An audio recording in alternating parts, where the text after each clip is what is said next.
How to communicate with shopper on Instacart. Hey everybody, welcome back to our channel.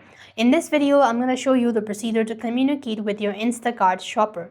So what you want to do is, first thing first, you want to open up your Instacart app onto your device. When basically the primary method is active while the shopper is picking items. You could also chat for up to an hour after delivery as well. So in addition to app, Instacart sends SMS notification to your phone, which can reply to directly as well.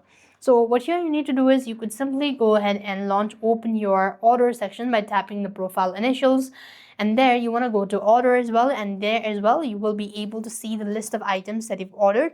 Underneath you could also see the shopper's information. There you could also contact them or chat with them as well. And this way you're supposed to communicate with Instacart shopper.